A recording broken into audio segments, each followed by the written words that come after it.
আজকে যে ঘটনাটা বলবো এটা হচ্ছে মৈনাকদার জীবনের প্রথম সেই রকম ঘটনা বলা যায় যেখান থেকে এই জিনিসগুলোর প্রতি একটা বিশ্বাস জন্মানো শুরু হয়। মৈনাকদা যেটা বলছে যে আমার মেয়েটার বডি ল্যাঙ্গুয়েজটা বা বিশেষ করে তার চাহনিটা মৈনাকদাকে একটু অস্বস্তিতে ফেলছে। ওর পায়ের ছাপগুলো না খুব অস্বাভাবিক রকম বড়। এ বিয়ে হয়ে আসার পর থেকে আস্তে আস্তে একটা একটা করে গাছগুলো শুকিয়ে যেত। হঠাৎ করে বাড়ির পিছনের বাগানের দিক থেকে ওর মা চিৎকার করছে। ছুটে গিয়ে দেখছে রলেক্সের ওরকম মাথা মুছড়ে ফেলে রেখে গেছে। ওর সাথে সারাক্ষণ একটা কালো ছায়ামূর্তি ওর সাথে চলে, কিরকম যেন নারকেলটা। তো আর একটা ছেলে, সে আবার সিগারেট খেতে বলে পকেটে লাইটার ছিল, বলছে দাঁড়া লাইটারটা জ্বালাই। হাতের মধ্যে রক্ত, চাদরটা খুলে দেখছে, চাদরের মধ্যে দেখছে হিরুর কাটা মাথাটা এসে।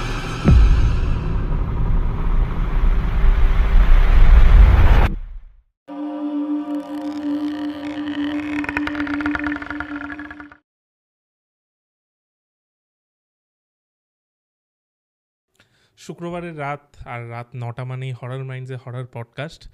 আজকের সেট আপটা একটু আলাদা, যদিও এটা আমাদেরই সেট আপ, এমন নয় যে অন্য কারো সেট আপে আমরা রয়েছি। এই দিকটা দেখলে আপনারা বুঝতে পারবেন। বাট আজকে আমাদের সাথে রয়েছে দেবলীনার অলরেডি 3টে ঘটনা আমাদের সাথে হয়েছে আপাতত। দেবলীনা এসে বলেছে আজকে দেবলীনার 4র্থ ঘটনা, যদিও আজকে দেবলীনা বলেছে 2টো ঘটনা আমাদের শোনাবে, মানে এই একটা এপিসোডেই 2টো ঘটনা থাকবে। কেমন আছো ফার্স্ট অফ অল? আমি খুব ভালো আছি, আর যখনই আমি হরর মাইন্ডসে ঘটনা বলতে আসি আমার আরও মানে ভালো হয়ে যায় আর কি, আরও মন টন খুশিতে ভরে যায়। আমার খুব ভালো লাগে আমার এখানে আসতে। এবার রেসপন্স ঠিক আছে? প্রথমবার বলেছিলে রেসপন্স মিক্সড রেসপন্স, হ্যাঁ মানে মিক্সড রেসপন্স তো আসেই। মানে কমেন্টসের কথা যদি দেখো, বলো কমেন্টস তো বিভিন্ন লোক বিভিন্ন কমেন্টস করবেই, আর কিছু মানুষের একটু সমস্যা হয়, সে যেই বলুক, আমার একার ভিডিওতে না।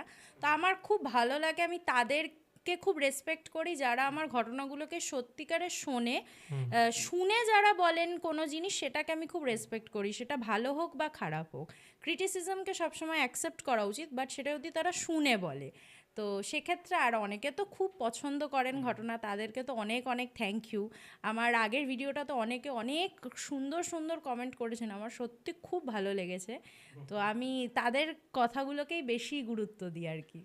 হ্যাঁ, বাট অনেকেরই প্রশ্ন থাকতে পারে যে, মানে অনেকে কমেন্টও করে যে একজনের সাথে এতগুলো ঘটনা কিভাবে ঘটছে। তো আমি আজ বলে রাখি যে ওর নিজে ঘটনা বিভিন্ন লোকের কাছ থেকে কালেক্ট করে এখানে আনে।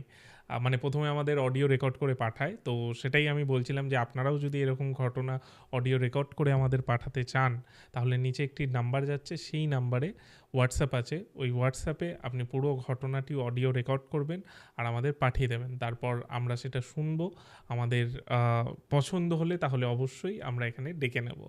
আর একটা জিনিস, অনেকে 1-2 মিনিটের কিছু ঘটনা পাঠাচ্ছেন। দেখুন, 1-2 মিনিটের ঘটনা তো এখানে বলা সম্ভব না, মিনিমাম একটা লেন্থ থাকলে আমরা সেটা আনতে পারি। তো হ্যাঁ, এবার আসি তোমার কাছে, আজকে কি ঘটনা এনেছো? আজকে আমি দুটো ঘটনা এনেছি, তো দুটো ঘটনা ভীষণ আলাদা রকমের দুটো ঘটনা। প্রথম যে ঘটনাটা এনেছি সেটা এত অদ্ভুত, মানে ঘটনাটা শুনে সকলেই ভাববেন যে এরকমও হতে পারে। আর একটা জিনিস আমি প্রথমেই যারা দর্শক আছেন তাদের উদ্দেশ্যে বলে দিই, যে কোনো রকম আজকের প্রথম ঘটনাটার মাধ্যমে কোনো রকম কোনো অন্ধবিশ্বাসকে প্রমোট করা কিন্তু কখনোই আমার উদ্দেশ্য নয়। এটা সম্পূর্ণভাবে একটি পরিবার, তাদের সাথে ঘটে যাওয়া একটি ঘটনাই আমি খালি এখানে বলছি। এর মাধ্যমে কোনো রকম অন্ধবিশ্বাসকে প্রমোট করা বা কাউকে এই ধরনের কোনো অ্যাক্টিভিটি করাতে আমি কোনো রকম ইন্ধন দিচ্ছি না। এই ঘটনাটা আমি শুনেছি আমার বন্ধু সৌরভ, আমি সৌরভের থেকে কালেক্ট করা ঘটনা এর আগে বলেছিলাম। আমার সেকেন্ড যেটা তুমি ছেড়েছিলে, সেটা যেটা ওই অফবিট সিকিমের অফবিটে ঘুরতে গিয়ে যেটা হয়েছিল, তো সেখানে আমি সৌরভের দাদার একজন বন্ধুর উল্লেখ করেছিলাম, মৈনাকদা। এই ঘটনাটা কিন্তু মৈনাকদার সাথে ঘটা একটা ঘটনা, এবং মনে করে দেখবে আমি সেই ঘটনাতে বলেছিলাম মৈনাকদা এমন একজন মানুষ ছিলেন, একটা সার্টেন টাইম অবধি উনি কিছু মানতেন না। তার পরবর্তীকালে উনি খুব বেশি জিনিসগুলোর প্রতি ইন্টারেস্ট গেইন করেন, এবং উনি তারপরে অনেক বিভিন্ন রকমের তন্ত্র সাধক বা তান্ত্রিক তাদের সাথে যোগাযোগ করেন এবং এগুলো নিয়ে চর্চা করেন। আজকে যে ঘটনাটা বলবো এটা হচ্ছে মৈনাকদার জীবনের প্রথম সেই রকম ঘটনা বলা যায়, যেখান থেকে ওর ওই দাদার এই জিনিসগুলোর প্রতি একটা বিশ্বাস জন্মানো শুরু হয়। ঠিক আছে, এটা মৈনাকদাদের ফ্যামিলির একটা ঘটনা। এটা মৈনাকদার ফ্যামিলি সম্বন্ধে আমি একটা কথা বলি, মৈনাকদাদের মায়েরা হচ্ছেন 4 বোন। ঠিক আছে, মৈনাকদার একজন বড় মাসি আছেন, মৈনাকদার মেজো মাসি, মৈনাকদার মা সেজো এবং একজন ছোট মাসি আছেন। এই ঘটনাটার সাথে একদম প্রত্যক্ষভাবে জড়িত যারা, তারা হচ্ছেন মৈনাকদার মেজো মাসি এবং তার পরিবার। ঠিক আছে, তার ছেলে পরিবার। তো মৈনাকদার এটা 2012-13 সালের ঘটনা। তখন ওই মৈনাকদার কত বয়স হবে, মৈনাকদা আমাদের থেকে 5-6 বছরের বড়, তো ওই 17-18 বছর বয়স হবে। তো যাই হোক, তো সেই সময়কার ঘটনা। তো তখন মৈনাকদার এক বড় দাদা, মানে ওই যে মাসি বললাম মেজো মাসি, মেজো মাসির হচ্ছে 2 ছেলে মেয়ে। বড় ছেলে সে মৈনাকদার থেকে 10 বছরের বড়, 10-11 বছরের বড়। আর ছোট মেয়েটা যেটা, সে মৈনাকদার একদম পিঠোপিঠি। এই দাদা নাম হচ্ছে সুজয়দা। এই সুজয়দার বিয়ের কথাবার্তা চলে। এবার যেরকম হয়, একটা 28-29 বছর বয়সের ছেলে, তার জন্য বিভিন্ন রকমের মেয়ে দেখা, অ্যারেঞ্জ ম্যারেজ, বিশেষ করে যখন যদি সে লাভ প্রেমের দিকে না গিয়ে থাকে, তো অ্যারেঞ্জ ম্যারেজের জন্য বিভিন্ন রকম মেয়ে দেখা দেখি চালু হয়। তো এই সময় কিন্তু মৈনাকদা একেবারেই এগুলো কিছুতেই বিশ্বাস করতো না এবং এই সব ব্যাপার নিয়ে কোনো চর্চাও করতো না, কিছুই করতো না। তো এইভাবে দেখতে থাকে। আর মৈনাকদাদের ফ্যামিলির ব্যাপারটা বলি, মৈনাকদাদের বাড়ি আর ওই মাসিদের বাড়ি মানে মোটামুটি কাছাকাছি। একমাত্র মৈনাকদার যিনি বড় মাসি তিনি অনেকটা দূরে থাকেন, বাকি মেজো মাসি এবং ছোট মাসি এরা কিন্তু একদম এক বেল্টে থাকেন, মানে এক এরিয়ার মধ্যে থাকেন, হয়তো পাড়াটা একটু আলাদা। তো এবার যেহেতু কাছাকাছি, তো মেয়ে দেখতে যাওয়া ঠাওয়া সমস্ত এদেরকে নিয়েই যায়। আর একটা বিয়ে বাড়ি হলে তো খুব আনন্দ, মেয়ে দেখতে যাওয়াটাও একটা খুব মজা। তো এই সুজয়দার মেয়ে দেখতে যেতে মোটামুটি মৈনাকদার মা এরা যেতেন। তো একবার একটা অর্পিতা বলে একজন মেয়ের খোঁজ পায় যে মেয়েটা খুব ভালো সুন্দর দেখতে। তো তার বাড়িতে এরা সবাই মিলে যায়, মৈনাকদার মা, ওইদিকে সুজয়দার মা বাবা এবং সুজয়দার যে বোন আছে সৌমিলি, সে, এরা সবাই মিলে যায়। তো এবার সেখানে গেছে, সেখানে মেয়েটা তো খুবই সুন্দর দেখতে, ভীষণ মিষ্টি, স্বল্পভাষী, তারপরে হচ্ছে ভীষণ সফট স্পোকেন, খুব সুইট মিষ্টি। তো খুব পছন্দ হয়। আর দেখবে মানে এখনও বলো বা 2012-13 সালেও বলো, মেয়েদের ক্ষেত্রে একটু সুন্দর হলে না সেইটা অনেকটা মানে বাকি জিনিসগুলোর ওপরে চলে, সুন্দরটা মেয়েদের ক্ষেত্রে খুব ফ্যাক্টর একটা বিশাল বড় ক্ষেত্রে। এবার যাই হোক, সেটা তো সুন্দর দেখতে দেখেছে, তো বাড়ির লোকের অনেকটা পছন্দ হয়েছে, সবারই, সুজয়দারও পছন্দ হয়েছে যে হ্যাঁ ঠিক আছে মেয়েটা খুব ভালো। তো এবার ঠিক ও নর্মাল কথা বলছে, এবার মৈনাকদা যেটা বলছে যে আমার মেয়েটার মানে বডি ল্যাঙ্গুয়েজটা বা বিশেষ করে তার চাহনিটা মৈনাকদাকে একটু অস্বস্তিতে ফেলছিল। মানে আচ্ছা। মেয়েটা মৈনাকদার দিকে তাকাচ্ছিল না, মেয়েটা তাকাচ্ছিল মৈনাকদার মা একটা খুব সুন্দর শাড়ি পরে গেছিল সেই শাড়িটার দিকে, বাট যে চাহনিটা দিয়ে দেখছিল সেটা ভীষণ অড লাগছিল। তো তখন মৈনাকদা একটুখানি মানে ব্যাপারটা না একটু হয় না, একটু দেখে যে কি ব্যাপার। তো কিছুক্ষণ পর ওরা যখন বেরিয়ে আসছে, মৈনাকদার মাকে ওই মেয়েটা নিজে থেকেই বলল যে মাসিমণি, তোমার না শাড়িটা খুব সুন্দর জানো তো, আমার না খুব ভালো লাগছে। তো এবার মৈনাকদা তখন তো বলেছে আচ্ছা ঠিক আছে, তাহলে হয়তো পছন্দ হয়েছে, মেয়েদের তো এমনি শাড়ি টাড়ি ভালো লাগে, তো সেই জন্য ভালো লেগেছে হয়তো। এবার মৈনাকদার মা আবার কি করলো, ভালোবেসে বললো কি যে ঠিক আছে বাবা, পড়ো তো একদিন, তুমি আসবে যখন নিয়ে পড়ো, তোমার যখন প্রয়োজন হবে নিয়ে পড়ো। তো এই ঘটনার পর ওরা বাড়ি চলে আসে। এসে তো মোটামুটি রাস্তায় ওরা নিজেদের মধ্যে কথাবার্তা বলে যে না দেখো মেয়েটাকে আমাদের খুব ভালো লেগেছে, বেশ মিশুকে, তো মেয়েটাকেই আমরা ফাইনাল করবো আর কি। এবারে মৈনাকদাররা বাড়ি চলে এসেছে, ওর মা এসে যেমন এ হয়েছে। বাট কয়েকদিন পর ওদের পাড়ায় একটা ফাংশন ছিল। তো দেখবে ইউজুয়ালি আমরা কি করি, কোনো একটা ভালো শাড়ি যখন আমরা বার করে পরি, সেটা কি করি কয়েকদিন আলনাতে বা বাইরে কোথাও রাখি, তারপর একবারে কেচে দিয়ে আবার আলমারিতে তুলি। তো মৈনাকদার মা শাড়িটা বার করেই রেখেছিল, তো ফাংশানে পরবে বলে শাড়িটা নিয়েছে আলনা থেকে। এবার আলনা থেকে নিয়ে শাড়িটা খুলে দেখছে শাড়িটার কুঁচির কাছটা থেকে পুরো দেখে মনে হচ্ছে পুড়ে গিয়ে, মানে কেউ যেন কোনো রকম কোনো সিগারেট বা কোনো জ্বলন্ত কিছু দিয়ে মাঝখান থেকে পুড়িয়ে দিয়েছে শাড়িটাকে।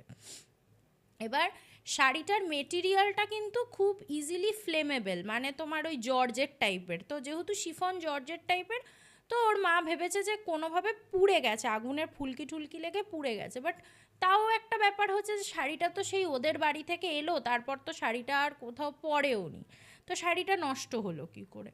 তো ওর মা এবার মনটা খারাপ হয়ে গেছে, পছন্দের শাড়ি ছিল, বলছে এরকম নষ্ট হয়ে গেল বলে। ওর মা আবার বললো, এই আমি সেদিন বড় মুখ করে অর্পিতাকে বলে এলাম একদিন পরো শাড়িটা, তাও নষ্ট হয়ে গেল। তো এই হলো, এই ঘটনাটা হয়ে গেল। এবারে হচ্ছে ওদের বাড়ি, মানে ওই সুজয় দাদের বাড়ি পাকা দেখা। তো পাকা দেখার দিন কি হয়েছে, সমস্ত বাড়ির লোকজনরা গেছে। এবার সেই দিনকে মৈনাক দাদের যিনি ছোটো মাসি, সে আর তার হাজব্যান্ডও গেছিলো।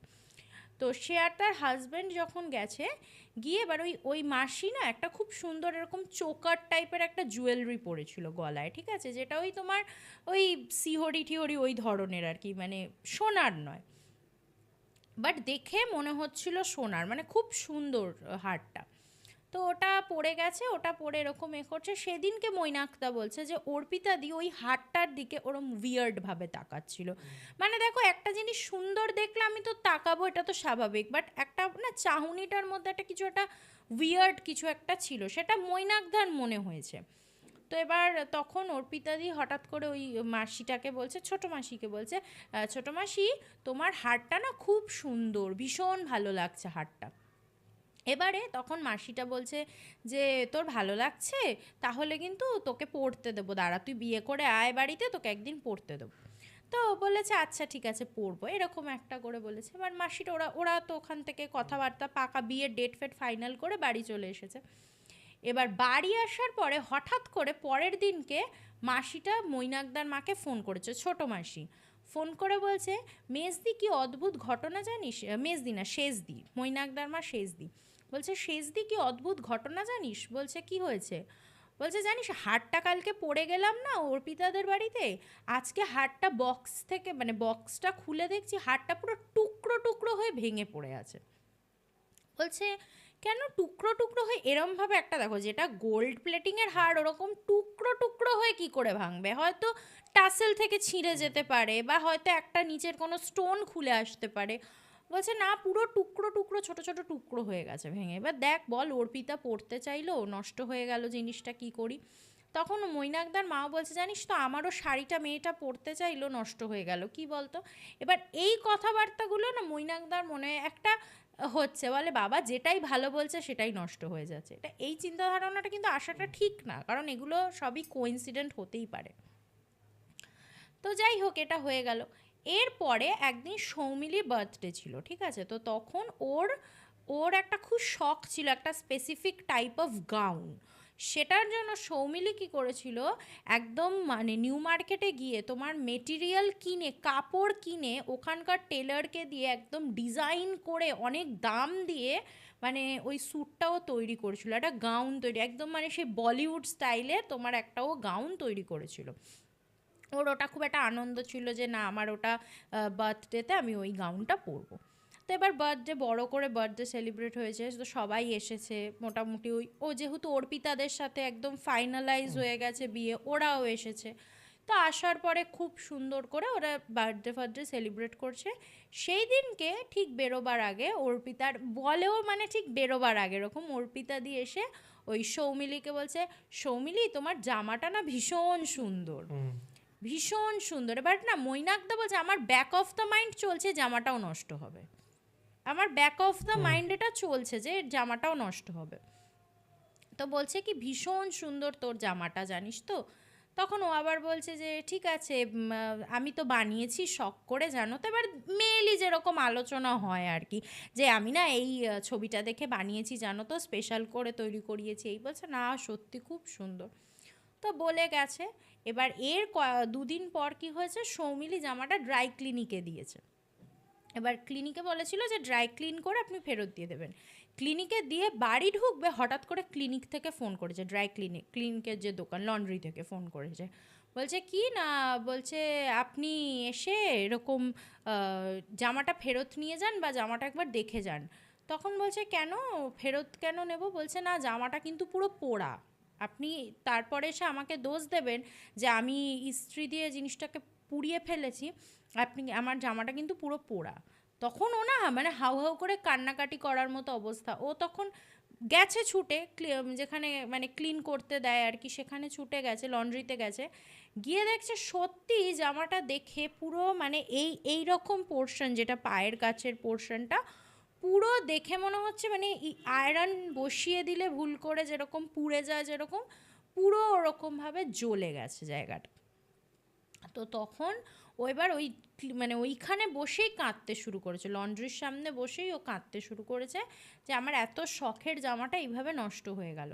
তখন ও আবার উল্টে লোকটাকেই বলছে আপনিই কোনোভাবে নষ্ট, বলছে এই জন্যই তো আমি আপনাকে ডেকে দেখালাম, কারণ আপনি তো এরপরে আমাকেই দোষ দেবেন যে আমি হয়তো ইস্ত্রি বসিয়ে ফেলেছি। আমি কিন্তু কিচ্ছু করিনি, আপনি এভাবেই জামাটা দিয়েছেন, আপনি পুরা পোড়া জামা দিয়েছেন, আমি কিন্তু এটা কিছু করিনি। তো যাই হোক, ও খুব কান্নাকাটি করছে, তো সুজয়দার সাথে গেছিলো। তখন বলছে দেখ ছেড়ে দে, যা হয়েছে হয়েছে, আমি তোকে আবার না হয় একটা বানিয়ে দেবো, তুই ছেড়ে দে, এটা নিয়ে কান্নাকাটি করিস না। এবার দেখো তার তো শখের জিনিস, সে তো খুব কাঁদবেই, এটা তো স্বাভাবিক। তো তখন চলে এসে সুজয়দা বলছে ওই লোকটাই ইচ্ছা করে মানে পুড়ে গেছে, এখন কি করবে, জানে যে তুই পরে গিয়ে চার্জ করবি, তাই আগে থেকে বলে দিল তোকে। তো এইরকম ব্যাপার, এই একটা হলো।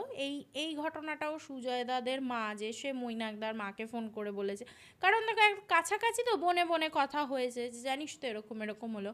তো মৈনাকদা ফট করে বলেই ফেলেছে, বলে আমি তো জানতামই এরম একটা কিছু হবে। তো মৈনাকদার মা বলছে জানতিস মানে, বলছে না আমি তো জানতাম, অর্পিতাদি তো যেটাকে ভালো বলে সেটাই নষ্ট হয়ে যায়। এবার ও এই যে কথাটা বলে ফেলেছে অর্পিতাদি যেটাকে ভালো বলে নষ্ট হয়ে যায়, ওর মা খুব রেগে গেছে, বলছে এগুলো কি ধরনের কথাবার্তা, একটা মেয়ের বিয়ে ঠিক হয়েছে, তুই তাকে এইসব কথাবার্তা খবরদার কিন্তু মাসিদের সামনে বলতে যাবি না, এইগুলো খুব বাজে, তুই তো এরকম নয়, এইরকম মানসিকতার নয়, এই ধরনের কথাবার্তা কেউ বলে এখনকার দিনে। তো যাই হোক, এই গেল। এবারে ওদের কিন্তু বিয়ে হয়ে গেল, ঠিক আছে, সুজয়দার সাথে অর্পিতাদির কিন্তু বিয়ে হয়ে গেল। এবার একটা অদ্ভুত জিনিস কি জানো তো, বিয়ের আগে আগে মানে যেটা হয়, মেয়েটার সাথে মানে ছেলে মেয়ে তাদের মধ্যে তো একটা মানে একটা ভালোবাসার সম্পর্ক তো হবে, যে ফোনে ফোনে কথা বলা বা দেখা করা। অর্পিতাদি কিন্তু অ্যাসাচ সেরকম সুজয়দার প্রতি অ্যাসাচ সেরকম সেই মানে কি বলবো, সেই কানেকশন। অ্যাফেকশনটা দেখাতো না, সেই কানেকশনটা দেখাতো না, ঠিক আছে। ও মানে ফ্যামিলির সাথে ঠিক আছে, বাট ওর সাথে আলাদা করে যে কথা বলতে চাওয়া এগুলো দেখাতো না। তো সেটাকে সুজয়দা আবার ভাবতো যে হয়তো ও একটু লজ্জা পাচ্ছে বা কিছু, বা হয়তো ওর ফ্যামিলি থেকেই বলে দিয়েছে যে বিয়ের আগে আলাদা করে দেখা টাকা না করতে। তো অতটা জিনিসটাকে গুরুত্ব দেয়নি, ওদের কিন্তু বিয়ে হয়ে যায়। এবার বিয়ের পরে একটা রিচুয়ালস থাকে, বউ যখন ঢোকে একটা ল্যাটা মাছ ধরতে হয়, ঠিক আছে, এটা একটা রিচুয়ালস থাকে, আমাদেরও আছে এটা। তো এবার এই ল্যাটা মাছ ধরার রিচুয়ালসটার ক্ষেত্রে কি হয়, চট করে মেয়েরা ধরতে পারে না, স্লিপারি হয় তো পিছলে পিছলে চলে যায়। তো আমি আমার বৌদির ক্ষেত্রে দেখেছিলাম যেটা, যে একটা রুমাল দিয়ে দিয়েছিল, দিয়ে মানে খুব অতীব কষ্টে মানে ধরেছে, কিছুক্ষণ ছেড়ে দিয়েছে আবার। তো ও যখনই ঘরে ঢুকলো, ও এরকম মাছটা ধরতে দিয়েছে তো হাতে, ওরা এরকম খপাত করে মাছটা ধরে নিয়েছে অর্পিতাদি। মানে এটা তো খুব অদ্ভুত লেগেছে, সবাই আশপাশে দেখছে মানে খপাত করে মাছটা ধরেছে। এবার কি মানে জাস্ট ধরে এরকম তো মাছটাকে এরম করে ধরে এরমভাবে চেপে রেখে দিয়েছে হাতের মধ্যে। এবার তখন তারপর বলছে বাবা, এবার সেইটাকে নিয়েও আবার কি মানে আশপাশে যারা ছিল মজাই করলো, বলে একদম বরকে হাতের মুঠোয় নিয়ে নেবে একবার, এরকমভাবে বললো। তো এবার মাছটা জলে ছেড়ে দিয়েছে, দিয়ে ঘরে ঢুকেছে। এবার ঘরে ঢোকে ওই যে তোমার করে ঢোকে, পায়ের ছাপ দিয়ে ঢুকতে হয়, আলতা দুধে আলতার থালায়। এবার পায়ের ছাপ দিয়ে ঢুকেছে, দেখছে ওর পায়ের ছাপগুলো না খুব অস্বাভাবিক রকম বড়, ঠিক আছে, মানে একটা মেয়েদের পা যেরকম হওয়া উচিত মানে খুব অস্বাভাবিক রকম বড় পাটা, কিন্তু ওর পা অত বড় দেখতে লাগছে না, কিন্তু কিন্তু ছাপটা অত বড় পড়ছে। তো যাই হোক, এগুলো তো দেখো এগুলো নিয়ে মানে কথা বলতেও খারাপ লাগে, কারণ এগুলো খুবই সাধারণ বিষয়, এগুলো কোনোটাই, কিন্তু যেহেতু ওদের সাথে পরবর্তীকালে ঘটনাটা যখন এগোবে বুঝতে পারবে এত কিছু ঘটেছে, তখন ওরা ভাবছে এই জিনিসগুলোর তার মানে গুরুত্ব ছিল। যাই হোক, তারপর ঢুকে একটা হয় দুধ উদলায়, সেটা বউকে দেখতে হয়। তো দুধ উদলানোটা দেখতে গেছে, দুধটা উদলালো তো নাই, উল্টে পুরো ছানা কেটে গেল দুধটার মধ্যে। আচ্ছা। মানে ৩টে ঘটনাই, এক তো খপাত করে মাছটা ধরে নিল, তারপর পায়ের ছাপটা বড়, আর দুধে পুরো ছানা কেটে গেছে। এবার পাড়াপড়শি যারা এসছিলেন তাদের তো মুখে ট্যাক্স নেই, তারা বলছে কিরম একটা অলক্ষণে বউ, কোনো লক্ষণ ভালো না, এইসব বলছে। এবার এগুলো তো সত্যি ভীষণ বাজে কথাবার্তা বেসিক্যালি, কারণ এগুলো খুবই স্বাভাবিক ঘটনা। দুধ উতলাতে গিয়ে কাটতেই পারে, কোনো মানুষের পায়ের সাইজ বড় হতেই পারে কোনো মেয়ের, সেগুলো দিয়ে তার লক্ষণ ভালো না এই কনক্লুশনটায় কখনোই যাওয়া যায় না। যে কারণে আমি তোমায় ফার্স্টেই বলে দিলাম যে ঘটনাটা বলছি মানে কিন্তু এই নয় যে আমি এগুলো প্রমোট করছি, এগুলো কখনোই নয়, এগুলো খুব সাধারণ ঘটনা। তো যাই হোক, এভাবে হলো। এর পরে যেটা দেখছে, মাছটা ধরেছিল, মাছটা ফেলে দিয়েছিল তো এর মধ্যে, হাঁড়ির মধ্যে, তো হাঁড়িটা খুলে দেখছে মাছটা মরে গেছে। মানে ও এত জোরে চেপে, এইভাবে খপাত করে চেপে ধরেছে, টিপে মেরেই ফেলেছে মাছটাকে, মাছটা মরে গেছে। তো এই 4টে ঘটনা একসাথে ঘটাতে ওদের একটুখানি বলছিল ওরা যে মানে একটু ঠিক না, না। এবার পড়শি বলছে, কিন্তু এরা কিন্তু ভীষণ প্রগতিশীল মানসিকতার মানুষ, এবং এরা কিন্তু বারবার বলছে এগুলো হতেই পারে। একটা মেয়ে অন্যের বাড়ি থেকে তার মা বাবাকে ছেড়ে আমার বাড়িতে আসছে, আর তার আগমনে এইসব উল্টোপাল্টা কথা তোমরা বলছো, এগুলো কোনোভাবেই জাস্টিফাইড নয়। এরা কিন্তু ভীষণ এইসব দিকে খুব মানে অ্যাডভান্সড মানুষ, ঠিক আছে। তো এগুলো সমস্ত কিছু মিটলো, সেই দিনকার রিচুয়ালস যাবতীয় যা মিটলো, সেদিন আর অ্যাজ সাচ কিছু ঝামেলা হয়নি। পরের দিনকে, বউ ভাতের দিনকে, ওদের রুলস হচ্ছে, বাড়ির একটা রিচুয়াল আছে যে পায়েস বা পোলাও জাতীয়, মানে চাল দিয়ে তৈরি যে কোনো কোনো খাবার থাকবে, সেটাতে মানে বউকে একটু হাত লাগাতে হবে আর কি, আগুনের ধারে গিয়ে না, মানে জাস্ট টাচ করে দিতে হবে এরকম আর কি। তো পায়েস ছিল, পায়েস করছিল ও, পায়েসটা দিব্যি রান্না হচ্ছে, যেই ও এসে রান্নাটা করতে মানে হাতটা দিয়েছে হাতাতে, তলা থেকে পায়েসটা পুরো পুড়ে গেল, ঠিক আছে। তো এবার এই ঘটনাগুলো পরপর ওর বিয়ের পরে কিন্তু ঘটলো। এবার ঘটার পরে ও এগুলো নিয়ে অনেক আলোচনাও হয়েছিল পরবর্তীকালে। তো যাই হোক, তো এই করে মিটলো, বৌভাতটা মিটলো গেল। এবার অদ্ভুত একটা জিনিস শুরু হলো ওর বাড়িতে, মানে সুজয়দার যে মা, তার কিন্তু খুব গাছের শখ। তো ছাদে প্রচুর গাছ, এবং যেহেতু ওদের নিজস্ব বাড়ি, প্রচুর গাছ ছাদে, মানে ছাদটা একটা ছোটোখাটো বাগান মতোই ছিল ওদের। ফুল ফুটতো, ফল ফলতো, তারপর হচ্ছে তোমার কাঁচা লঙ্কা, ধনে পাতা, সমস্ত গাছ ছিল। এ বিয়ে হয়ে আসার পর থেকে আস্তে আস্তে একটা একটা করে গাছগুলো শুকিয়ে যেতে লাগলো, ঠিক আছে। একটা একটা করে গাছগুলো শুকিয়ে মানে একদম মানে ফলন নষ্ট, এবং পুরো মরেই গেল গাছগুলো প্রত্যেকটাই। তো তখন এদের বাড়ির লোকের এবার তখন একটুখানি মনে হচ্ছে যে এরকম কেন হলো কিছু, যাই হোক একবার কিছু একটা কাজ, তোকে তাও অতটা গুরুত্ব দেয়নি, যে ঠিক আছে এটাও হতে পারে, স্বাভাবিক ব্যাপার। তো এইভাবে চলতে থাকলো। এইবারে ব্যাপারটা হচ্ছে কি, ওদের ফ্যামিলির সাথে খুব অদ্ভুতভাবে মৈনাকদাদের, ছোট মাসিদের, বড় মাসি তো অনেকটা দূরে থাকতো, এতটা ক্লোজ ব্যাপার ছিল না, এদের না কিরম একটা ঝামেলা তৈরি হয়ে যেতে লাগলো। সব ব্যাপারটাতেই ছোট ছোট ব্যাপার নিয়ে কেমন একটা ক্যাচার লেগে যাচ্ছে, ছোট ছোট খুব স্বাভাবিক ব্যাপার, হয়তো হয়তো কিছু একটা ব্যাপার, তুই এরকম কেন বললি, তুই ওরকম কেন করলি, মানে এরকম একটা ব্যাপার হচ্ছে এই ফ্যামিলিটার সাথে এদের সবার, ঠিক আছে। আর সুজয়দার কিন্তু ভীষণ হেলদি চেহারা ছিল, ঠিক আছে, মানে একটু বরঞ্চ একটু ওকে মানে একটু কিউট কিউট গুবলু গুবলু ব্যাপারটা ছিল। বাট বিয়ের পর থেকে সুজয়দা, সৌমিলি, এমনভাবে ওদের ওয়েট লস হতে লাগলো, মানে সৌমিলির তো মানে এইগুলো কলার বন্ঠন দেখা যেতে লাগলো, আচ্ছা। এরম অবস্থা হয়ে গেল। তো যাই হোক, এরা নিজেদের মধ্যে যা হোক বলতো বলতো, ঠিক আছে, কিন্তু জিনিসটা এদেরও এবার আস্তে আস্তে কী হলো, চোখে পড়তে লাগলো। এইবারে কি হলো, ওদের বাড়িতে একটা ওরা ওয়াশিং মেশিন কিনেছিল, ঠিক আছে, সুজয় দ্বারা। তো ওয়াশিং মেশিন কেনার পরে সুজয়দাদের বাড়ির থেকে মানে ওর মায়েরা বলেছিল যে আয় দেখবি বাড়িতে এরকম কিনেছে। আর 2012-13 সালে দেখবে এতটা ওয়াশিং মেশিন এরকম সব বাড়ি বাড়ি ছিল না, ঠিক আছে। তো তখন একজনের বাড়ি এসেছে, তো আশেপাশেতে ঠিক আছে দেখতে যাব, চল দেখবো। তো দেখতে গেছে, দেখতে গিয়ে দেখছে ওই অর্পিতা মেয়েটা ওয়াশিং মেশিনটা দেখে বলছে কি ভালো ওয়াশিং মেশিনটা, তো খুব সুন্দর, দারুণ দেখতে ওয়াশিং মেশিনটা, হ্যাঁ কি ভালো জিনিসটা এলো বাড়িতে। বলেছে ওরা ওয়াশিং মেশিন দেখে বাড়ি এসছে, পরের দিনই মাসি ফোন করে বলছে আমাদের ওয়াশিং মেশিন খারাপ হয়ে গেছে। নতুন কেনা ওয়াশিং মেশিন বাড়ি এসছে, বলছে খারাপ হয়ে গেছে। এরকমভাবে তো চলতে থাকলো। এখনও অবধি কিন্তু অ্যাজ সাচ সেই রকম প্রবলেম শুরুটা হয়নি ওদের, খালি ফাইন্যান্সিয়াল অতটা ক্রাইসিস না হলেও হেলথটা খুবভাবে নষ্ট হয়ে যেতে লাগলো। তো তার মধ্যে ওরা খবর পেলো যে অর্পিতা দি মানে মিসক্যারেজ হয়ে গেছে, ঠিক আছে। তো এগুলো একটা খারাপ ব্যাপার হচ্ছে। তো এবার দেখো ফ্যামিলির লোকেরা তো নিজেদের মধ্যে বলবেই যে মেয়েটার বিয়ে হয়ে এলো, তারপর থেকে এই সমস্ত কিছু শুরু হলো। তো একবার খালি মৈনাকদার মা একটা সাজেশন হিসাবে সুজয়দার মাকে বলেছিল যে দেখ এরকম তো হচ্ছে, তোরা একটা কাজ কর, তোরা বরঞ্চ অর্পিতা আর ওর একবার ভালো করে কুণ্ডলিটা ম্যাচ করা। ওরা না কি করেছিল বিয়ের সময়, যেহেতু মেয়েটাকে ওদের খুব পছন্দ ছিল, বেসিক দেখবে কিছু রাশিগণের একটা ব্যাপার থাকে, মানে যেমন ধরো ওই রাক্ষসগণের সাথে নরগণের হয় না, এরম রাশিরও বোধহয় কিছু ব্যাপার থাকে। বেসিক রাশিগণ এইগুলো একটুখানি মিলিয়ে নিয়েছিল যে হ্যাঁ ওই ব্যাপারগুলো নেই, মানে হয় বিয়ে হয়, এর রাশি ওর রাশিতে বিয়ে হয়, এর গণে ওর গণে বিয়ে হয়, এইটুকুই মিলিয়ে যা। আর মানে প্রপার যে একটা মিলছে কি না এদের, এরা দুটো মানুষ একসাথে থাকতে পারবে কি না ভবিষ্যতে, ওরা এগুলো নিয়ে অতটা গুরুত্ব দেয়নি। তার কারণ ওরা এই জিনিসগুলো খুব একটা মানতো না।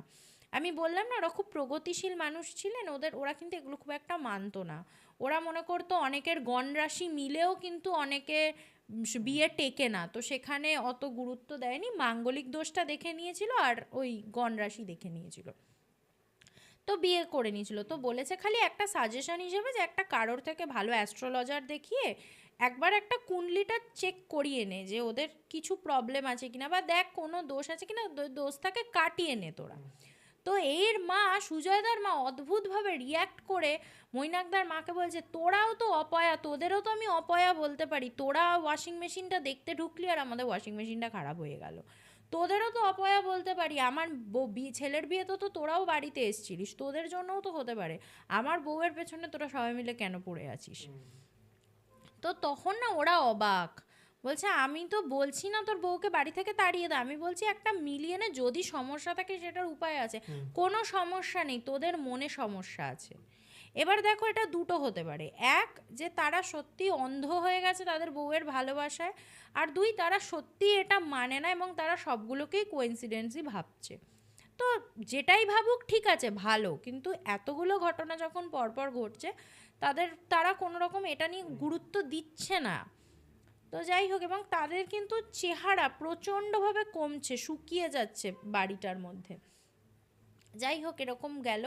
এবার এদের বাড়ির এই মানে সুজয় দাদের বাড়ির পাশে না একটা ভাড়া বাড়ি, মানে একটা মা আর তার মেয়ে ভাড়া এসেছিল, ঠিক আছে, একটা বাড়ির নিজে, মেয়েটার নাম হচ্ছে পদ্ম, মেয়েটা আনম্যারিড আর বাবাটা বাইরে কাজ করে, মা মেয়ে থাকতো আর 5-6টা বিড়াল থাকতো ওদের সাথে। ওরা মেনলি বিড়ালগুলো নিয়ে, আগে যেখানে ওরা হাওড়ার ওইদিকে থাকতো যে বাড়িটায় থাকতো, বিড়াল নিয়ে ঝামেলা হয়েছিল বলে ওরা একদম বিড়াল নিয়ে থাকবে বলেই আলাদা বাড়ি নিয়ে এসছে, মানে বাড়ি ভাড়া নিয়ে এসেছিলো। তো এবার এই পদ্ম মেয়েটার সাথে অর্পিতাদির খুব একটা বন্ধুত্ব হয়ে যায়, তো এটা হবেই, কাছাকাছি বয়স ওরবে, তো এ না মাঝে মধ্যে বলতো কি যাই পদ্মদের বাড়ি যাই, পদ্মদের বাড়ি থেকে ঘুরে আসি। তো পদ্মদের বাড়িতে এরকম যেত অর্পিতাদি, মাঝে মধ্যেই যেত। এবার প্রথম প্রথম কি হতো, বিড়ালগুলো না ভীষণ ওর ওপর, মানে ওকে দেখে না খুব অ্যাগ্রেসিভ হয়ে যেত বিড়ালগুলো, কয়েকটা আঁচড়ও মেরেছে। অদ্ভুত ব্যাপার জানো, বিড়ালে আঁচড় মারলে আমাদের ইঞ্জেকশন নিতে হয়, তো ওকে কিচ্ছু নিতে হয়নি, মানে বিড়ালের আঁচড় হজম করে নিয়েছে এরকম বলছে।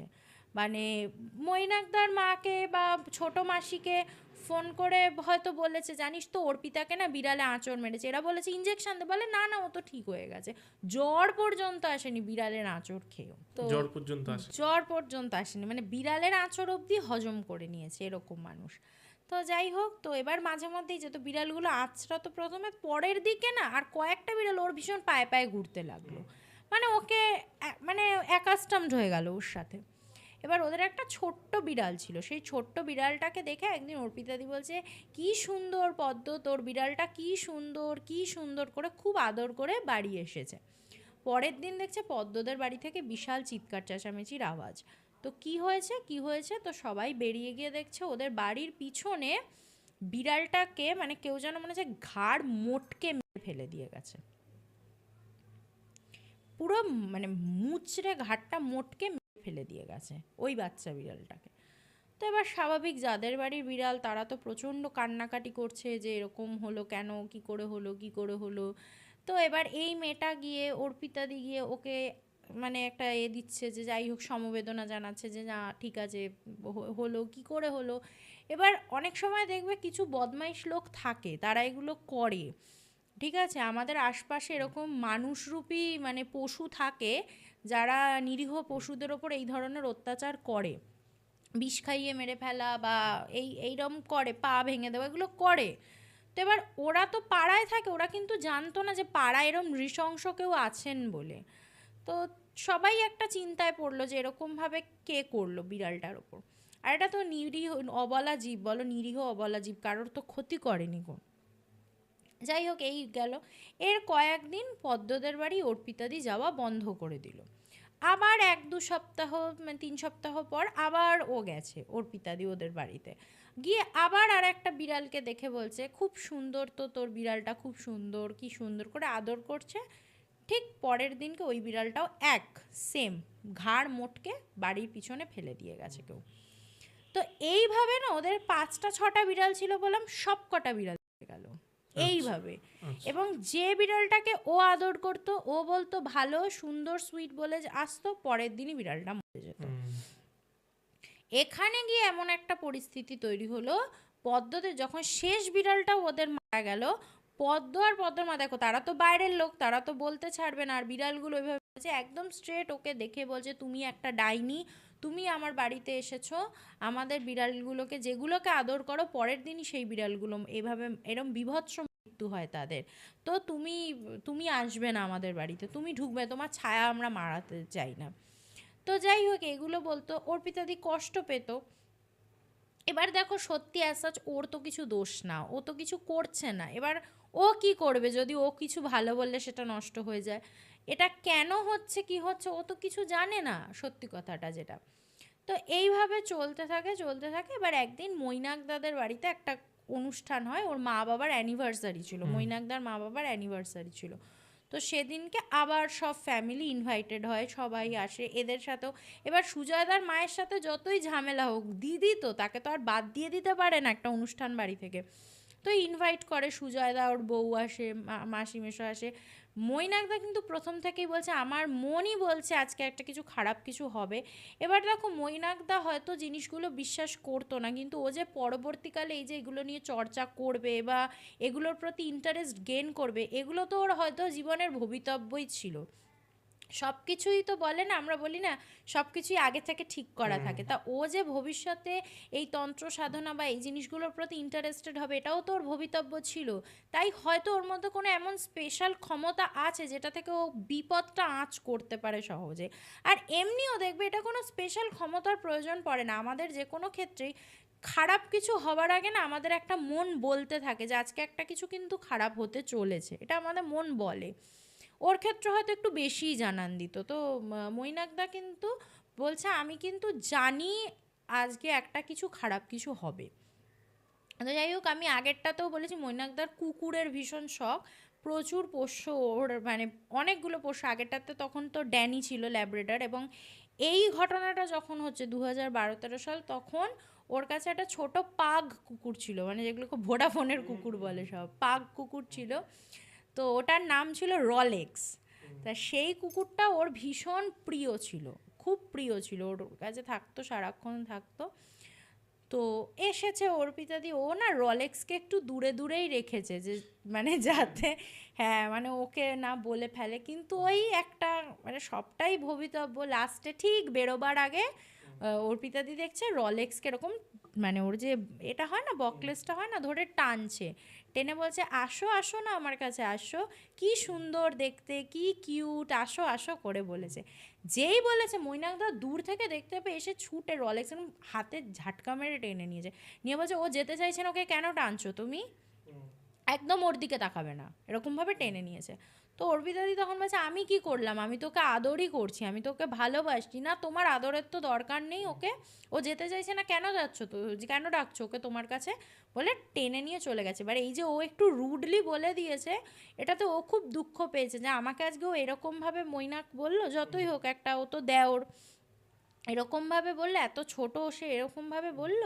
তো তখন ওর মা, মানে শাশুড়ি আর কি, সুজয়দার মা, সেটা নিয়ে একটা বিশাল সিন ক্রিয়েট করলো যে হ্যাঁ, আজকের মৈনাক এত বড় হয়ে গেছে, 17-18 বছর বয়স হয়ে গেছে বলে এত ওর মানে অহংকার যে ও আমার ছেলের বউকে এত বড় কথা বলল, যে আমার কুকুরটাকে নিয়ে যায় একটা কুকুরের জন্য এরকম করলো।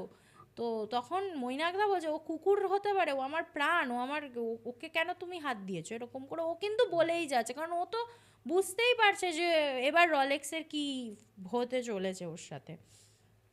এই নিয়ে খুব অশান্তি হলো, এমন একটা পরিস্থিতি হলো সুজয়দার মা পরিষ্কার বলে দিল যে তোদের সাথে আমাদের আর কোনো সম্পর্ক নেই বলে ওরা একদম স্ট্রেট ওখান থেকে চলে গেল। তুমি ভাবো এই ফ্যামিলিটা কিরকম আস্তে আস্তে আলাদা হয়ে যাচ্ছে সবার থেকে। তো যাই হোক হয়ে গেল। এবার মৈনাকদা তো হাউ হাউ করে কান্নাকাটি শুরু করে দিয়েছে, রলেক্সকে সারাদিন আটলে, মানে সেই রাতটা আর কি আগলে নিয়ে শুয়ে রয়েছে যে না আমি ওকে কোনোভাবেই ছাড়বো না, ওর কিচ্ছু যেন না হয়, এটা ভয় পাচ্ছে। যে ছেলে কিন্তু কিছু মানে না, কিন্তু তখন অবধি কিন্তু কিছু মানে না ও, কিন্তু ও ভয় পাচ্ছে, কারণ ওই বলে ভালোবাসার জিনিসের কাছে সব ফেল, সব বিশ্বাস সব, তখন মানে যা করতে বলবে কেউ তাই করবে এরকম। ও তো জেগে মানে সারা রাত মতো জেগেই আছে ওর রলেক্সকে কোলে নিয়ে, ঠিক আছে। এবার একটা মানুষ তো ভোর রাতের দিকে একটু তন্দ্রা মতো এসে গেছিলো। এবার তন্দ্রাটা মানে এসেছে, চট করে ভেঙে গেছে, ভাঙতেই দেখছে পাশে রলেক্স নেই। এবার ও তো পাগলের মতো চিৎকার শুরু করেছে, রলেক্স কোথায় গেল, রলেক্স কোথায় গেল, রলেক্স কোথায় গেল। হঠাৎ করে বাড়ির পিছনের বাগানের দিক থেকে ওর মা চিৎকার করছে, মৈনাকদার মা চিৎকার করছে। ছুটে গিয়ে দেখছে রলেক্সেরও ওরকম মাথা মুচড়ে ফেলে রেখে গেছে কেউ। মানে এইটা ওকে এত ভেঙে ফেলেছিল মৈনাকদাকে, যে মৈনাকদা স্ট্রেট একদম সেই দিন যেটা করলো, ও সুজয়দাকে ফোন করে বললো তুই তোর বউকে নিয়ে আমার বাড়ি আসবি না, তোর বউয়ের আমি মুখ দর্শন করবো না, আজকে তোর বউ আমার মানে রলেক্সকে ফেললো। তখন সুজাতা বলছে ও কি বলছিস, ও কেন মারবে, ও তো আমার সাথেই ছিল, ও আবার গিয়ে কি করে মারবে। ওরাও না একটা কেমন একটা না ওদের মধ্যে একটা ঘোর মতো, মানে ওরা ওদের বউয়ের ব্যাপারে কিছু শুনতেই চাইতো না। ওরা চারজনই কেমন, মানে তিনজন ফ্যামিলির যে বাকি চারজন ছিল অর্পিতাদি ছাড়া, ওরা কেমন একটা যেন হয়ে গেছিল। ওরা কিন্তু বুঝতে পারছে ওদের শরীরের ক্ষতি হচ্ছে, ওদের বাড়ি গাছ নষ্ট হচ্ছে, কিন্তু ওরা কেন মানতেই চাইছিল না যে না ওর বউয়ের কোনো প্রবলেম আছে। আর একটা কনসাল্ট তো করবে মানুষ, প্রবলেম আছে তো বউকে তো তাড়িয়ে দিতে বা মেরে দিতে বলছে না, বলছে একটা কনসাল্ট করতে আর কারোর সাথে। ওরা কিছুতেই রাজি হচ্ছে না বউটার, মানে বউটার যে মধ্যে কোনো সমস্যা আছে এটা ওরা মানতেই চাইছে না। এইটা একটুখানি লেগেছে। তো এই ঘটনাটার পর মৈনাকদাদের সাথে ওদের একদম সম্পর্ক পুরো পুরো কাট হয়ে যায়। মৈনাকদা মানে প্রায় বেশ কয়েকদিন ও মানে ডিপ্রেশন মতো চলে যায়, যেহেতু সন্তানের মতো ভালোবাসতো, তো সেখান থেকে বেরোবার জন্য আর একটা পোষ্য নিতে হয়, অ্যাডপ্ট করতে হয় ওকে, যে অন্তত ভোলার জন্য। কিন্তু রলেক্সকে মানে মৈনাকদা সাথে যখন সৌরভ শুনেছিল ঘটনাটা, ও এখনও বলে বলে ওকে আমি মানে ভুলি না, ও আমাকে, ওকে আমি প্রচণ্ড ভালোবাসতাম। আর কুকুরটা খুব ছোট ছিল, একদম বাচ্চা ছিল, তো আমারই কেমন মানে কান্না কান্না পাচ্ছে বলতে গিয়ে, জিনিসটা সত্যি খুব খারাপ লাগে এই জিনিসগুলো বলতে গেলে। তো যাই হোক, এরপরে যেটা হলো এরকম তো হতে লাগলো। এবার এই রলেক্সের ঘটনাটার পরে এর ছোট মাসি যে ছিল, ছোট মাসি একদিন মৈনাক দাদের বাড়ি আসে এবং এসে বলে যে দেখ যতই হোক আমরা কিন্তু বুঝতে পারছি অর্পিতার মধ্যে একটা কিছু সমস্যা আছে, সেখান থেকে দেখ আমাদেরকে তো ওদেরকে মেজদিদেরকে বাঁচাতে হবে, আজকের ওরা থাকতে থাকতে আমি যেটা বুঝতে পারছি হয়তো ওদের সংসারটা পুরো শেষ হয়ে যাবে। আমরা তো দেখ পরিবারের লোক, এ তো মৈনাকদা বলছে আমার ওদের সাথে কোনো কথা নেই, কোনো সম্পর্ক নেই। তখন বলছে নেই, কিন্তু তোকে বুঝতে হবে যে ওদেরকে আমাদেরকে কোনোভাবে অন্তত বাঁচাতে হবে না। মেজদি শুনতে চাইছে না ঠিক আছে, কিন্তু আমাদেরকেই তো একটা কিছু দায়িত্ব নিয়ে করতেই হবে।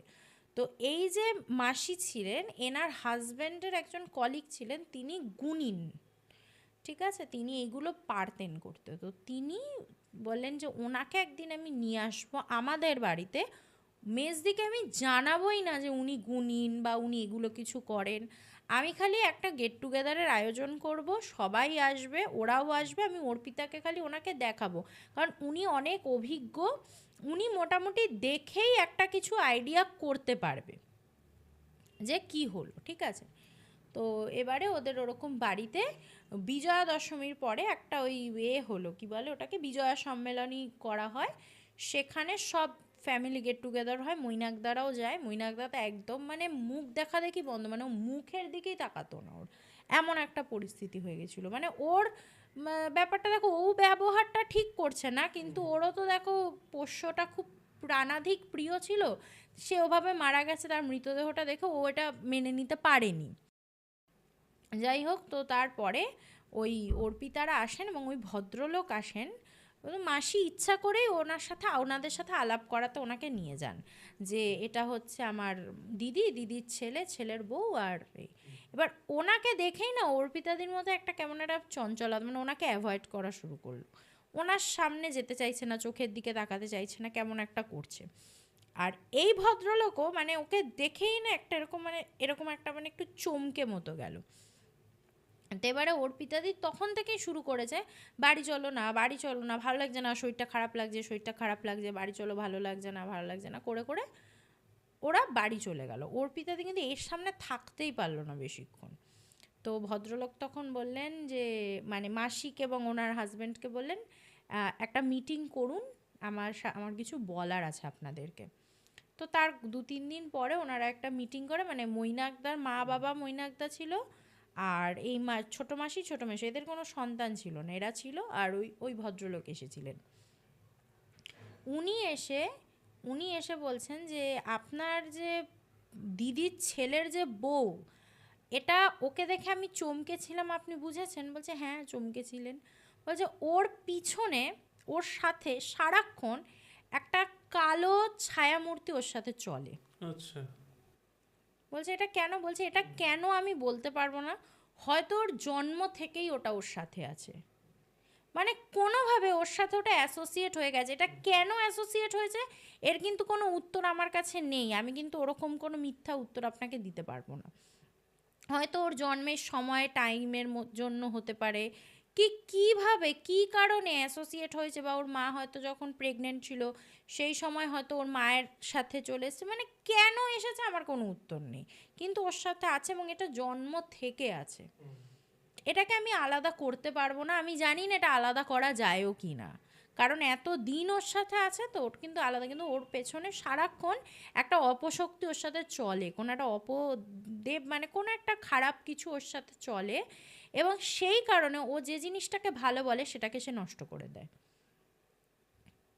কারণ সেই জিনিসটা, সেই মানে শক্তিটার, অপশক্তিটার, ওটাকে উনি কোনো ভূত স্পিরিট বা কোনো কি অপদেবতা এগুলো কিছু বলছেন, উনি বলছেন একটা নেগেটিভ শক্তি, একটা অবয়ব ওর সাথে থাকে, এবং সে না ওর ওপরে একটা ওর পজেশন এসে গেছে, যে ও আমার পজেশন, ওর কিছু ভালো লাগবে মানেই সেটা খারাপ, সেটাকে নষ্ট করে দেবে।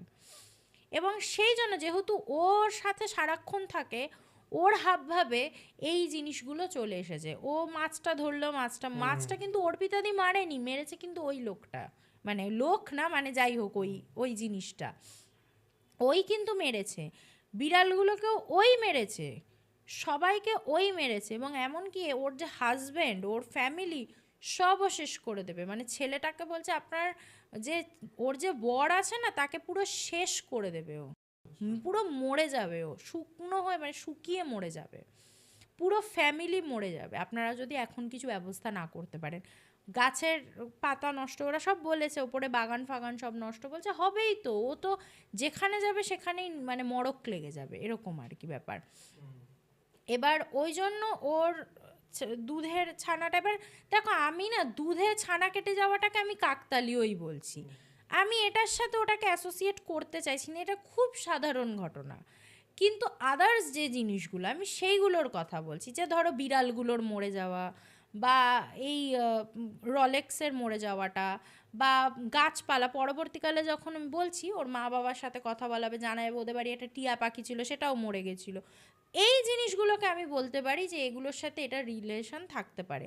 আমি ওই বিয়ের রিচুয়ালসগুলোকে আমি যদি ছেড়েও দিই, যে ওগুলো তো সাধারণ যে কারোর ক্ষেত্রেই হতে পারে। তো তখন বলছে উনি কিন্তু কিন্তু আপনার মানে বোনের ফ্যামিলি, দিদির ফ্যামিলি কিন্তু খুব ডেঞ্জারে আছে, খুব ডেঞ্জারাস পজিশানে আছে, আপনাদের কিন্তু একটা কিছু করতে হবে। বলছে কি করব, ওরা তো কেউ শুনতেই চাইছে না, আপনাকে যে আমি ওদের বাড়ি নিয়ে যাব ওরা তো কেউ শুনতেই চাইছে না। বলছে চাইবে না তো, ওর একটা বশ হয়ে গেছে এদের ওপর, মানে ওর বর থেকে শুরু করে ননদ শ্বশুর শাশুড়ি সব ওর বশে চলে এসছে, শুনবে না তো, আপনার কোনো কথা শুনবে না ও। বলছে তাহলে কি করা যায়, বলছে তাহলে আপনাদেরকেই করতে হবে যেটা। উনি তারপরে একটা এরকম ওই কাগজের মধ্যে না একটা গুঁড়ো জাতীয় জিনিস, মানে দেখে মনে হলো কোনো শুকনো পাতা গুঁড়ো, বলে এটা নিয়ে যান, নিয়ে গিয়ে ওদের বাড়ির ছাদে উত্তর দিকে যদি কোনো ফুল গাছ থাকে সেটার মাটিতে এটা মিশিয়ে দিন, আর যদি না থাকে তাহলে একটা ফুল গাছ কিনে নিয়ে গিয়ে তার মাটিতে মিশিয়ে দিন, কিন্তু পুরনো ফুল গাছ হলে বেশি ভালো হয়। বলছে কিন্তু মিশিয়ে দিলে ওতে তো ফুল হয় না, বলে হবে ফুল, ওই জন্য উত্তর দিকে রাখবেন আর এই গুঁড়োটা মাটিতে মিশিয়ে দেবেন। তো এই ঘটনাটার পরে যে সেজ মাসি যিনি, যে এই ছোটো মাসি যিনি ছিলেন উনিই করেছেন, কারণ মৈনাকদারও ওদের বাড়ি আর যেত না, মৈনাকদার সাথে একদম মানে একদম মৈনাকদা একদম কাট করে দিয়েছিল জীবন থেকে, ওর দাদাকেও কাট করে দিয়েছিল যে তুইও আসবি না, তুইও ওর সাথে থাকিস, তুইও মানে ওর মতো হয়ে তুইও আসবি না, এরম ব্যাপার হয়ে গেছিলো। তো মৈনাকদার যে ছোটো মাসি সে গিয়ে ওদের বাড়িতে ওই ফুল গাছের মধ্যে ওই তোমার গুঁড়োটা মিশিয়ে উত্তর দিকে রেখে দিয়ে এসেছিল।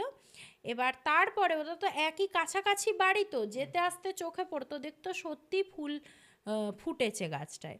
এরপরে যেটা হলো ওর মানে মাসিটা আর কি, মানে সুজয়দার মা ফোন করে না এদেরকে বলতো আমার বউয়ের না এই ব্যাপারটা একদম ভালো লাগছে না, এতদিন পরে এবার বলছে। আর বলছে কি সারাক্ষণ না অশান্তি করছে বাড়িতে, অর্পিতা সারাক্ষণ অর্পিতা অশান্তি করছে। এবার বাড়িতে পরিবেশ, বাড়ির পরিবেশটা কি হয়েছে, এ সারাক্ষণ অশান্তি করে বলছে আমি বাড়িতে থাকতে পারছি না, আমি এ বাড়িতে থাকতে পারবো না। ওর একটাই কথা, সুজয়দাকে বলছে তোমার সাথে আমি থাকবো না, আমি এ বাড়িতে থাকবো না। কেন থাকবে না, কি জন্য, বলছে না আমি এ বাড়িতে থাকবো না, একটাই ওর কথা যে আমি থাকবো না, তোমার সাথে আমি থাকতে পারছি না। সুজয়দাও একটা পর্যায়ে গিয়ে বলছে তোমার সাথে আমি থাকতে পারছি না। তো তখন এই গুণিন যিনি ছিলেন ইনি বলছেন ও আর পারবে না থাকতে, আমি যেটা দিয়ে দিয়েছি ওই যে ফলন ধরে গেছে বাড়িতে, ও আর পারবে না থাকতে। ও তো ওইরকম মড়ক লাগা জায়গায় থাকে, ও এরম যেখানে ভেজিটেশন আছে ও সেখানে থাকতে পারবে না, ও পারবে না থাকতে, ও থাকতে পারছে না। তখন সুজয়দারা যেটা ঠিক করে যে ওরা মিউচুয়াল ডিভোর্সের দিকে যাবে, এবং খুব স্মুথলি ওদের ডিভোর্স হয়ে গেছে, মানে কোনো ঝামেলা করেনি, অ্যালিমোনিও যে কিচ্ছু যায়নি, স্মুথলি ডিভোর্স হয়ে গেছে ওদের, যে আমি তোমার সাথে থাকতে পারছি না, মেয়েটার এইটাই কথা, আর ছেলেটাও বলছে আমি তোমার সাথে থাকতে পারছি না, তাহলে তো আর কিছু হবেই না, দুজন দুজনকে বলে দিয়েছে থাকতে পারছি না, ডিভোর্স। তো পরে মেয়েটার বাড়ির লোক বলছে যে না আমার মেয়ের মধ্যে যে কোনো সমস্যা আছে আমরা কোনো দিন ভাবিনি, তবে হ্যাঁ এটা ঠিক আমাদের বাড়িতেও কোনো দিন আমরা গাছ লাগাতে পারিনি, কোনো দিন টিয়া, আমাদের একটা টিয়া পাখি ছিল সেটা মারা গেছিলো, তো এই কথাগুলো তো ওনাদের বিয়ের আগে বলা উচিত ছিল না, যাই হোক বলেনি। বলছে না আমরা তো এসব মানি না, এরকম করি না। এবার এরা যদি বেশি দিন এইভাবে চলতো না, ওদের পাড়া থেকে ওদেরকে হয়তো সাইড করে দিত, এক ঘরে করে দিত, কারণ তো পাড়াতেও মোটামুটি এটা রটে গেছিলো না, ওই বাড়ির বউ এসে বলেছে, যেহেতু পদ্মরা খুব সিন ক্রিয়েট করেছিল বিড়াল মারা যাবার পর, তো এইভাবে ওদের খুব স্মুথলি মিউচুয়াল ডিভোর্স হয়ে যায়। ওই গুণিন উনি উনি কিন্তু এদের ব্যাপারে এত কিছু জানতেন না, উনি কিন্তু বলছেন আপনি দেখবেন ওর সন্তানও নষ্ট করে দিয়েছে ওই জিনিস। পরে জানা গেল একবার তো বললাম মিসক্যারেজ হয়েছে, আরও দুবার কনসিভ করেছিল, সেই দুবারও মিসক্যারেজ হয়েছে, মানে ওর সন্তানও হতে দেবে না, ওকে ওরকমই থাকবে। এবং উনি বললেন আমি ওর থেকে এটাকে বার করার মতো ক্ষমতা আমার নেই, আমি কেন, আমি জানি না কেউ পারবেন কি না, কেউ অন্য কেউ পারলে পারতে পারেন, আমি পারবো না, আমি যেটা করতে পারি সেটা আপনার পরিবার, আপনার দিদির পরিবার থেকে আমি ওকে আলাদা করে দিতে পারি। তাই হয়েছিল, ওদের মিউচুয়াল ডিভোর্স হয়ে যায়। এবং ওই সুজয়দা ওদের বাড়িটা একটুখানি, উনি একটুখানি ওই বাড়ির মধ্যে একটুখানি ওই বন্ধন মতো করে দিয়েছিলেন, আর সুজয়দাকে একটা ওই মাদুলি টাইপের দিয়ে দিয়েছিলেন যাতে ও আর ফেরত না আসতে পারে, কোনো দিন আসেও না, মানে ওর সাথে আর সুজয়দার সাথেও আর একবার কথা পর্যন্ত বলেনি, এরম পরিস্থিতি। তারপর তো সুজয়দা, যেটা পরবর্তীকালে হলো, সুজয়দা আর কোনোদিন বিয়ে করলো না, আর করেনি না, ওর ওই একবার একটা ভীষণ ট্রমা, এবং ও বলল না আমি একবার যা বিয়ে করেছি, আমি আর কোনোদিন ও বিয়ে করেনি। 2024 সালে সৌমিলির বিয়ে হয়ে যায়, ভালো জায়গাতেই বিয়ে হয়ে যায়। ওদের চেহারা টেহারাও ঠিকঠাক হয়, আস্তে আস্তে ওদের বাড়িতে আবার সেই গাছপালার ব্যাপারটা হয়। কিন্তু অ্যাট দ্য এন্ড আমি দেখলাম হয়তো এই পরিবারটা বেঁচে গেল। আমার খুব খারাপ লাগে সেই মেয়েটার জন্য সব থেকে বেশি, যার কিন্তু কোনো দোষ নেই। সে তো নিজেই জানে না সেভাবে দুর্ভাগ্য বহন করছে, সে যে একটা পরিবার নষ্টের কারণ হচ্ছে সে তো নিজেই জানে না এবং কিছু করতেও পারছে না। তাই আমার সব থেকে বড় যদি ভিকটিম কেউ হয়ে থাকে সেটা আমার মনে হয় সেই অর্পিতা মেয়েটিই ভিকটিম। আমি তার নামটি করে বললাম আর কি, চেঞ্জ করে। আর তার কাছে কোনো এখন অপশনও নেই, না অপশনও নেই, তাকে এইভাবেই সারা জীবন থাকতে হবে। আর তার বাবা মায়েরই যেটা উচিত যে ওকে আর কারোর সাথে যুক্ত না করা, কারণ ওর বাবা মা হয়তো অভ্যস্ত ব্যাপারগুলোর সাথে, কিন্তু আর একটা পরিবারে গেলে সেই পরিবারটা তো নষ্ট হয়ে যাবে। তাই বাবা মায়ের ক্ষেত্রে উচিত যে মিথ্যা কথা বা এই কথাগুলো লুকিয়ে বিয়ে আর একবার না দেওয়ানো। এখন আর জানি না তার বিয়ে হয়েছে কি হয়নি, আর জানি না, তার সাথে আর এদের কোনো যোগাযোগই নেই। আর মৈনাকদা তো একদম তাকাবেই, মানে একদম মানে নামই শুনতে চায় না, বলতেই চায় না, এক কথা কি করে হবে। এ তো চলে গেছে, তারপরও কথা হয় না। দাদাদের সাথে ঠিক হয়ে গেছে, মাসিদের সাথে ঠিক, মানে এই মেয়েটার সাথে সে তো স্বাভাবিক, মানে ও মানে একদম ও কোনো, আমি সৌরভ জিজ্ঞেস করছে মৈনাকদা ফেসবুকে একবার সার্চ টার্চ কর না, বলে তুই পাগল, আমি কিছু ওর নাম সার্চ করলে আমার ফোন হ্যাং করে যাবে, এরকম ভাবে বলে। উচিত না এগুলো করা, মেয়েটার কোনো দোষ নেই, কিন্তু স্টিল দেখো যার হয়েছে, যার ওরকম প্রিয় পোষ্য মারা গেছে, সে এরকম রিয়াক্টই করবে, এটা কিছু করার নেই। এক্স্যাক্টলি, বড্ড অদ্ভুত একটা ঘটনা, মানে এরকম ঘটনা সচরাচর শোনাই যায় না, আমি তো শুনিনি। অদ্ভুত, মানে এখানে ওরকম ভূতে এসে মেরে দিচ্ছে বা ভূতে এসে কিছু করছে রাত্রিবেলা, এইসব নেই। ওকে, একটু অন্য ধরনের ঘটনা, যেটা বেশ ভালো লাগলো। আমি জানি না অডিয়েন্স কিভাবে এই ঘটনাটিকে নেবে, বাট আমার যেটা মনে হয় যে মানুষ এই মুহূর্তে একই ধরনের ঘটনা শুনতে শুনতে কোথাও একটা বিরক্ত হয়ে গেছে, যেটা আমার মনে হয়। যার জন্য আমি সবসময় চেষ্টা করি যে একটু ডিফারেন্ট টাইপের ঘটনা আনার। বাট হ্যাঁ, মানে আমরা তো কেউ আর স্ক্রিপ্ট লিখি না বা বানিয়ে ঘটনা বলি না, তো ওই কারণে মানে কখনো সেটা ভালোও লাগতে পারে, কখনো সেটা খারাপও লাগতে পারে। কারণ এটা যদি আমাদের একটা প্যাটার্ন হয়ে যেত, আমরা যদি শিখে যেতাম, স্ক্রিপ্ট নিয়ে করতাম, তাহলে কি হতো, প্রত্যেকটা ঘটনাই হিট হতো। তো সেটা তো হয় না, মানে ওর জন্যই হয়তো আমি চেষ্টা করি ডিফারেন্ট ঘটনা আনার। বাট হ্যাঁ, মানে আজকের এই ঘটনাটা খুবই অদ্ভুত। আর এবার তোমার সেকেন্ড ঘটনা, আজকে সেকেন্ড ঘটনায় আসি, সেটা কোথাকার, যদি কোথাকার না বলতে চাও তাহলে কি নিয়ে? আজকে সেকেন্ড যে ঘটনাটির অনেক পুরনো ঘটনা, এটা হচ্ছে আমার ছোট মামা বলেছে। আমার ছোট মামা হচ্ছে মানে মানিকতলার একটা খুব বিখ্যাত ওষুধের দোকানে দীর্ঘদিন কাজ করেছে, মানে 2020-তে কোভিড আমার মামার কোভিড হয়, তারপর থেকে ওই দোকানটা ছাড়ে, নাহলে দীর্ঘদিন ধরে ওই ওষুধের দোকান আমার মামা কাজ করেছে। আমার মামার নাম শ্যামল লাল, হয়তো অনেকে চেনেনও, কোন ওষুধের দোকানও বুঝতে পেরে যাবেন। অনেক ছোটোবেলা থেকে, একদম বাচ্চাবেলা থেকে কাজ করেছে। তো এটা আমার মামার দোকানের একজন রেগুলার কাস্টমার, তিনি এই ঘটনাটা আমার মামার কাছে এসে করেছিলেন, এবং ঘটনাটা ভীষণ ভয়ানক, ঠিক আছে, এবং মর্মান্তিক। তার সাথে এই ঘটনাটার সাথে জড়িত আছে 4টে ছেলে, ঠিক আছে। তার মধ্যে আমি একটাই ছেলের নাম তাও পরিবর্তন করে বলছি, তার নাম হচ্ছে হিরু। এটা কিন্তু আমার পরিবর্তিত নাম, কারণ আমি তাদের নাম বলতে পারবো না। এই 4টি ছেলের মধ্যে এই হিরু ছেলেটি হচ্ছে, যে ভদ্রলোক আমার মামাকে ঘটনাটা বলেছেন, তার ভাইয়ের ছেলে, ঠিক আছে, মানে সে জেঠু, হিরুর জেঠু।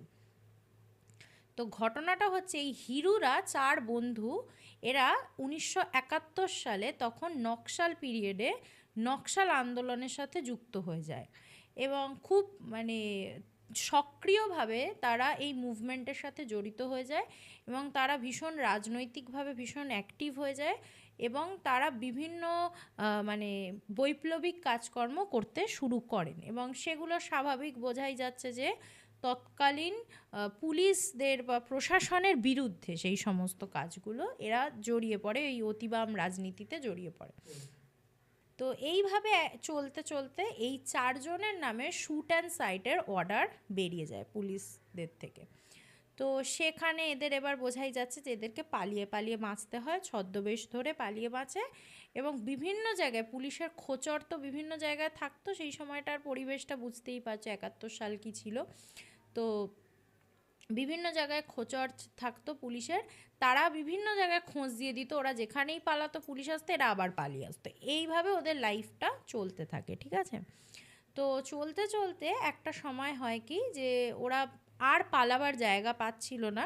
তো তখন ওদেরই একজন বন্ধু, সে পরবর্তীকালে আন্দোলন থেকে সরে আসে, সে এত অ্যাক্টিভলি করতে পারেনি আন্দোলনটা। সে এসে ওদেরকে বলে যে দেখ, তোদের নামে তো এরকম শ্যুট অ্যান্ড সাইটের অর্ডার, তোরা পালাতে পারবি কি না বুঝতে পারছি না।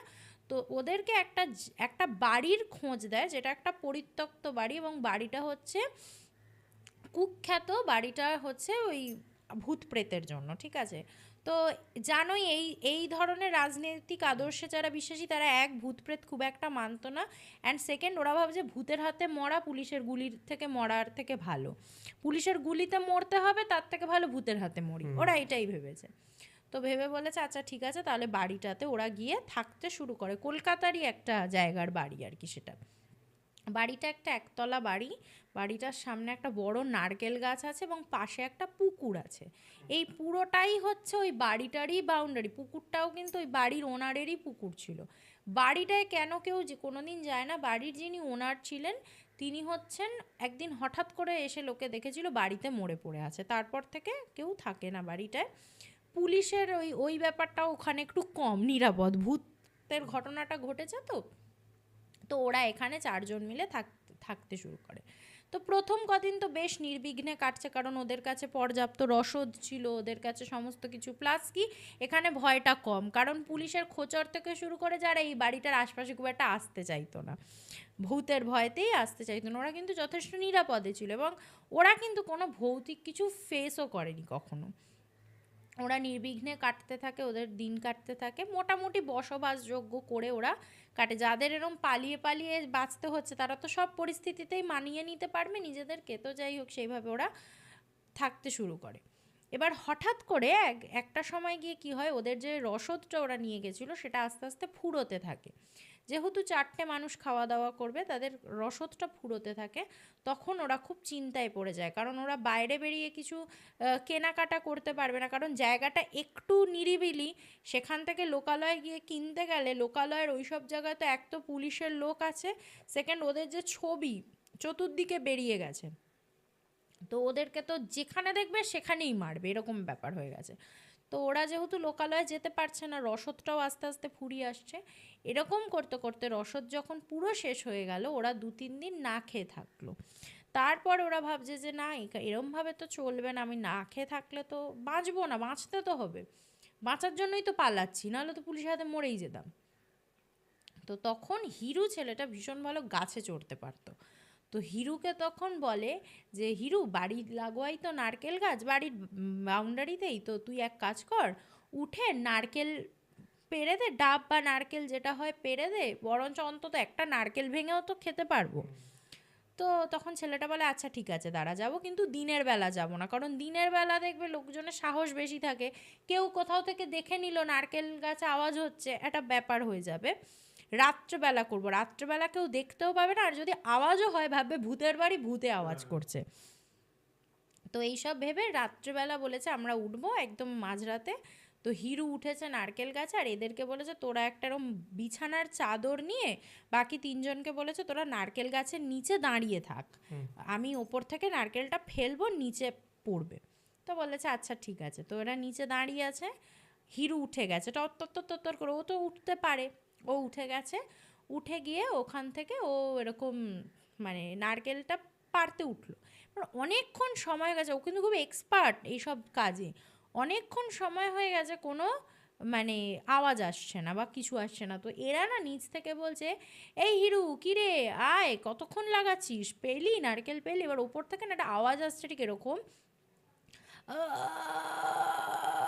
ঠিক এরকম একটা আওয়াজ আসছে। তো তখন এরা বলছে যে এই হিরু কি করছিস, এত আওয়াজ, এরকম আওয়াজ আসছে কেন, কি হলো? আবার ওরকম এরকম একটা আওয়াজ আসছে। তো তখন বলছে বাবা এরকম আওয়াজ আসছে কী ব্যাপার, বলতে বলতে ওরা না এরকম উপর দিকে তাকাতে তাকাতে দেখছে ঝপ করে একটা নারকেল ওদের ওই যে চাদরটার মধ্যে পড়েছে।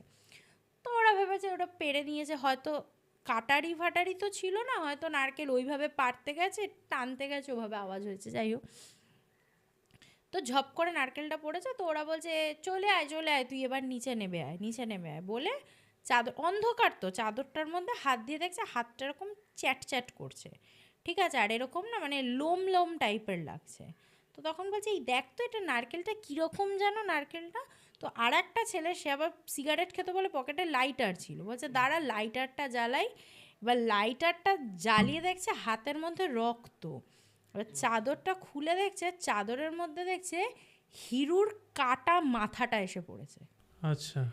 এবার যখন ওইটা দেখে ওরা স্তম্ভিত হয়ে দাঁড়িয়েছে, পাশে ঝপাস করে আওয়াজ হয়েছে, পুকুর ছিল পাশে, ঝপাস করে আওয়াজ, পাশে তাকে দেখছে বাকি যে বডিটা মানে মাথা ছাড়া যে বডিটা পুরো এরকম সারা গায়ে আঁচড়িয়ে কেউ বডিটা পুকুরের মধ্যে ফেলেছে, ঝপাস করে পুকুরে পড়েছে বডিটা, আর মাথাটা ওদের ওখানে, ওই জন্য চ্যাট চ্যাট করেছে, মানে ডাব পড়েনি, ওটা মাথা পড়েছে। তো তখন ওরা চিৎকার করে উঠেছে ভয়েতে, উঠে ওরা কোনো রকমে ওখানে মানে বাড়িতে এসে তো কোনো রকমে করে ওই মাঝ রাত্রির বেলা বাড়ি থেকে বেরিয়ে পালিয়ে মানে দেদার ছুট মেরেছে।